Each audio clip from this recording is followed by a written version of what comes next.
Hello, and welcome to Year of the Vampire. This week we watched Bram Stoker's Dracula. A classic. Sorry, I just kind of froze up for a second. As most people I'm sure are aware, because this is actually a decently famous movie, this is a Francis Ford Coppola film.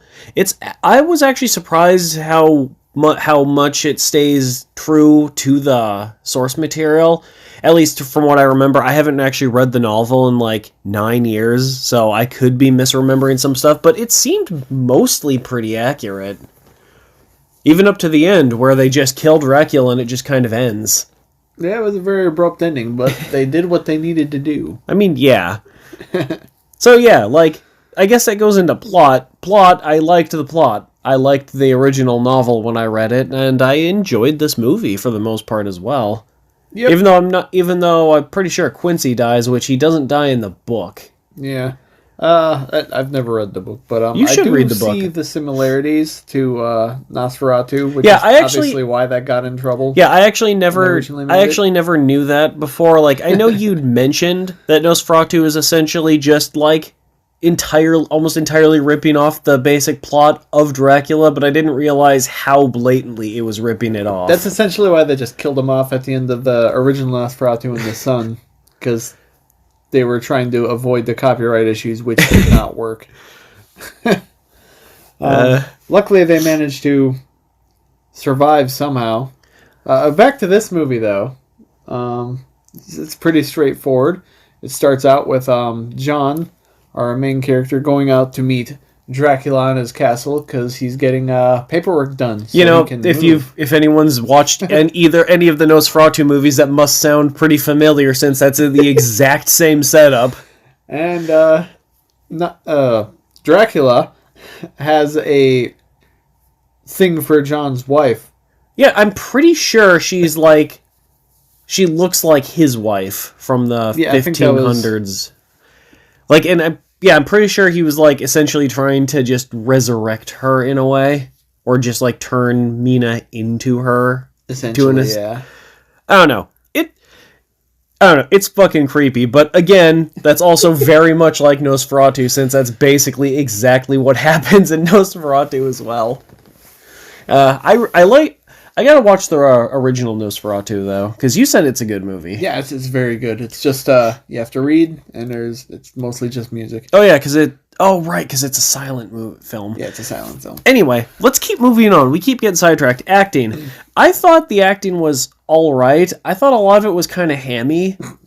It definitely had its cheesy moments. But I mean, it had some decently named actors, and I mean, Keanu Reeves is in it. Dracula is Gary Oldman. Van Helsing is Hannibal Lecter. Yeah, Anthony Hopkins, and Thank you. Renfield is fucking Tom Waits, which I didn't know. No, you pointed out while we were watching it. Yeah, because I looked it up. I was like, who is playing him? I thought he looked familiar. It's freaking Tom Waits. Tom Waits is awesome. But yeah, a lot of well-known actors. So well-known actors and a musician. Tom Waits isn't really an actor. I mean, I've seen him in a few movies. I was about to say, I've seen him in 3 or 4 movies. 4 movies. 4 movies. Yeah, it's this one, 7 Psychopaths, Book of Eli, and The Dead Don't Die. Those are the ones I can think of I've seen him in. Sound and music. Well, it definitely had that early 90s sound. It had more orchestral synthy kind of stuff going on. Yeah, it had orchestral stuff, but yeah, they threw in especially when Lucy came back as a vampire and stole that kid, there was some electronic weird synthy stuff going on. I'm like, what the fuck? Gotta love the 90s. I don't know. I was confused, and there was a lot of overlapping of different ambient sounds with the music and stuff, and I don't know. It kind of it's kind of disorienting in a way. You know what I mean? Yeah. I don't know. It was that's all I can say was disorienting. But speaking of which, I liked it. Oh yeah. Speaking of which, cinematography. The cinematography in this was fucking weird. It was. There was a lot of zoom in shots and sped up shots, slow motion shots. There were weird like Some aerial views. There were weird fadeaways. Like how a lot of Lucy's angles. vampire bites like transitioned into the pupils of a wolf. And it's like, what the fuck is going on? And I love that the courtyard part where the camera's just like quickly going up the stairs towards the door. It almost looks like an Evil Dead style it's like kind of thing. it's like Evil Dead stuff. You almost expect him to be chasing Bruce Campbell, who's just like looking behind him, looking afraid. And then when it reached the door, it immediately started backing up and then kind of like went into the air at this like weird downward angle. Yeah, I don't know. The filming style was kind of all over the place, but it wasn't overly distracting. It wasn't overly distracting, but it was kind of bizarre in a lot of places. I'd say it's an artistic choice, and I'm I'd not say completely against it. I'd say it was a choice. Special effects. Special effects were interesting. Yeah, it was Like, interesting. I actually...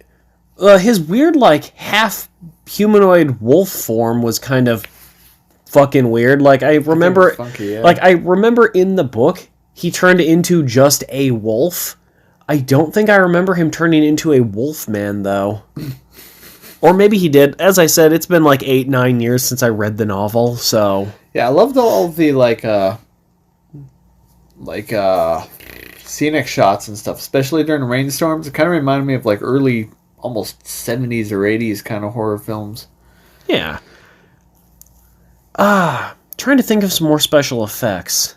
Oh my god, I'm sorry. It's late. There was a lot of practical effects. Yeah, there were a lot of... Well, that's still special effects. No, I know. I just like to mention that because, like, when you're not Like, just using CG and stuff all the like time. I mentioned in the cinematography, they did a lot of, like, they did a lot of weird, like, cuts and fadeaways, which were interesting. There was the whole thing where they had, like, Dracula's face kind of, like, superimposed in the night sky for some reason. Oh, like when the storm started? And Yeah, it's like... almost like the way the characters reacted, it almost looks like they could see the face looking back at them. I would like to think that is exactly what they were looking at. Like they just saw vampire Gary Oldman looking down at them from the heavens. I don't know. That's amazing. The cinematography and special effects in this movie kind of work together actually with the sound too, to make this just kind of really bizarre fever dream of an adaptation. Yeah. But there were things I didn't like about it, but for the most part, yeah, I enjoyed it. Yeah, it was fun. So you'd recommend it? Yeah, I'd say this one's worth a watch. Yeah, same.